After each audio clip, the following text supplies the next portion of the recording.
आज हम बात करेंगे वशीकरण के संदर्भ में,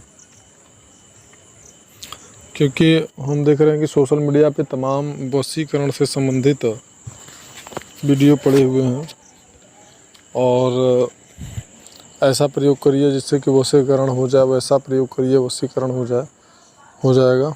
और तमाम जो यंगस्टर हैं, नवयुवक और कुछ बहनें भी हैं, जो लोग इन सब चक्करों में बड़े बुरे तरीके से फंस जाते हैं और बाद में उन्हें बहुत दिक्कत खुद स्वयं को झेलना पड़ता है। ऐसी एक बहन की हमारे पास जो बात आई, तो उसकी ये मतलब कहानी थी कि उसका जो पति था वह अन्य किसी दूसरी स्त्री के मतलब से साथ में उसका प्रेम प्रसंग था। वह किसी तांत्रिक के पास गई कि हाँ, हमारे पति जो है ऐसा ऐसा है, तो ऐसा करिए कि वो हमारी बात माने और उससे उनकी दूरी हो जाए। ऐसा करके उसने किसी तांत्रिक के बारे में सुन रखा था, तो वहाँ पे वो गई और फिर उसने अपना बात उसको बताया।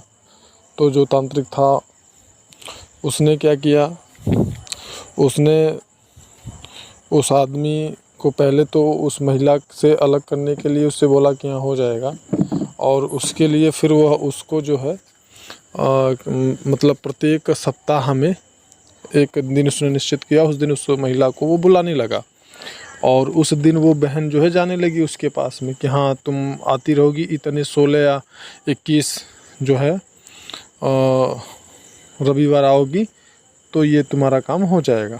यहाँ पे आके माथा टेकोगी और ये जो क्रिया हम बताएंगे तुम करोगे, तो तुम्हारा जो समस्या उसका समाधान हो जाएगा। अब वो बहन क्या कि वो रोज़ जाने लगी और फिर उसने क्या किया कि उनको ही वो मतलब उन बहन के ऊपर ही उसने तंत्र मंत्र कर दिया। क्योंकि ऐसे तांत्रिक क्या करते हैं, ब्रह्म राक्षस जिंद मसान इत्यादि बुरी प्रकार की जो शक्तियाँ होती हैं उनको ये सिद्ध करके रखते हैं और लोगों को उन्हीं के द्वारा ये प्रभावित करते हैं। तो उसने क्या किया, उन बहन के ऊपर भी ही उसने वशीकरण का प्रयोग किया और फिर उनसे ही उसने अपनी वासना की इच्छा जो है उन्हीं बहन के साथ उसने पूरा करना शुरू कर दिया। मतलब काफ़ी शोषण किया उसने, काफ़ी समय जो है वो परेशान रही।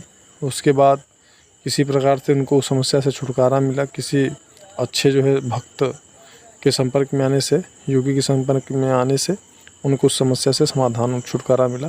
तो ऐसा हमने यह प्रसंग इसलिए सुनाया है कि जो भाई अथवा जो बहन लोग इस प्रकार की चीज़ों के चक्कर में पड़े हुए हैं कि हाँ, ये वशीकरण इतना पैसा दे करके आप करा लीजिए, इतने पैसे में ये वशीकरण हो जाएगा, तत्काल वशीकरण हो जाएगा, तो इनसे बड़ा सावधान होने की आपको आवश्यकता है। नहीं तो फिर आपका धन भी बर्बाद होगा, तन भी बर्बाद होगा, हर प्रकार से आपको केवल नुकसान होगा, आपको फ़ायदा कुछ नहीं होने वाला है। तो बस इस प्रकार के चक्कर में अगर आप पड़ते हैं तो फिर आपके साथ बहुत ही बुरा हो सकता है।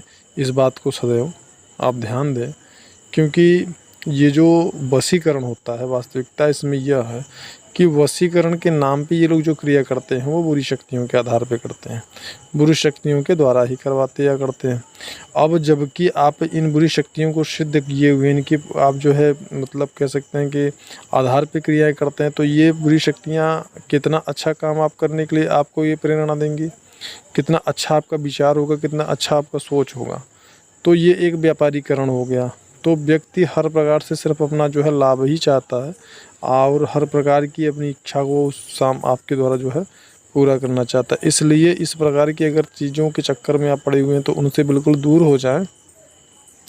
ऐसा कुछ होता नहीं है। हाँ, उसके लिए बस आप ये कर सकते हैं कि ईश्वर से प्रार्थना कर सकते हैं। अगर सत्यता है, आपके विचारों में, भाव में पवित्रता है, तो निश्चित रूप से आपका जो भी इच्छा है वह पूर्ण होगा। और सात्विक विधान, बहुत सारे सात्विक विधान बनाए गए हैं, जिन सात्विक विधानों के आधार पे आप अपनी मनोकामना को पूर्ण कर सकते हैं। लेकिन उन सात्विक विधानों के आधार पे जो मन्नत इत्यादि होती है या जो विशेष प्रकार के प्रयोग इत्यादि बताए गए हैं शास्त्रों, ग्रंथों और उपनिषदों में, पुराणों में, तो उनके अनुसार जो आपकी उचित जो है मनोकामनाएं होती हैं, इच्छाएं होती हैं, वह तो पूर्ण होती ही होती हैं, उसमें किसी प्रकार का कोई संदेह नहीं है।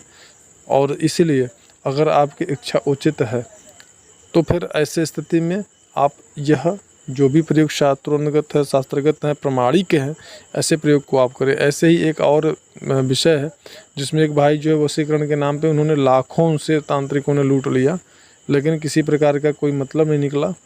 तो कुल मिला के ऐसे जो जानकारियाँ हमारे पास आती रहती हैं, और इसी संदर्भ में हम ये समझाना चाहेंगे कि किसी भी प्रकार से आप ठगने से बचें और खुद का नुकसान होने से आप बच सकें और समझ पाएँ कि वास्तविकता क्या होता है। ये कुछ भी हो जाए, अगर एक बार आप किसी तांत्रिक चक्कर में फंस गए तो आजीवन के लिए आप समझ लीजिए उनका यही पेशा व्यापार है, रोजी रोटी है, फिर आप उनका चक्कर आपको छोड़ नहीं पाएंगे।